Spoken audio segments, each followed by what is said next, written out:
Is it correct for a Muslim to reply in the same manner to the one who abuses him whilst he is doing Islaah? As far as when a person is doing Islaah or Dawah, the guidelines are given in the Quran. Allah says in the Quran, in Surah Nahl, chapter number 16, verse number 125, Udu ila sabili rabbika bil hikmah wal mu'azzatil hasna wajadilum billati ahsan, which means invite all to the way of thy Lord with wisdom and beautiful preaching, and argue with them and reason with them in the ways that the best and most gracious. So as far as Dawah is concerned or Islaah is concerned, we should do with hikmah and husna in ways that are best and most gracious with beautiful preaching.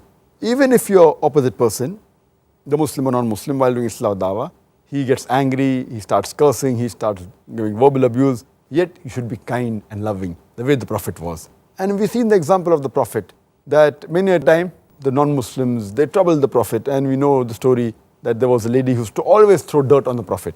Whenever he used to pass by, she used to throw dirt on him. And one day, when no dirt falls on him, he's wondering, how did this non-Muslim lady didn't throw dirt? So he went up to find out what's happened to her. And there he realizes that she was sick. So then he goes and he prays for her. She was so happy that she accepts Islam. The Prophet did not retaliate in the same way.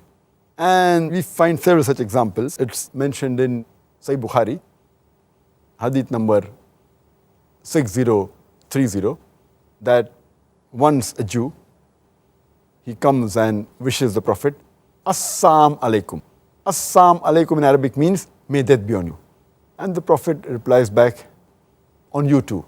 Hazrat Aisha, may Allah be pleased with her, the wife of the Prophet, she hears this and she gets very angry. She tells to the Jew that may Allah's curse be on you. May the wrath of Allah be on you. And she starts getting angry. So the Prophet tells to her that you should be calm, you should be humble, you should not get angry. So Hazrat Aisha, may Allah be pleased with her, she replies that, did you hear what they told you? So the Prophet replies, did you hear what I replied to them? And my dua would be accepted, their dua would not be accepted. So this was the way the Prophet dealt with the people.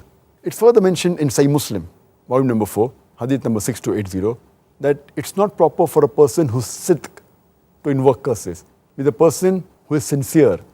That means it's not right for a believer, a believing Muslim, to invoke curses on others, invoke and speak rudely and verbal abuses, etc. And it's mentioned in the hadith of Tirmidhi, hadith number 2019, that a believer should not invoke curses.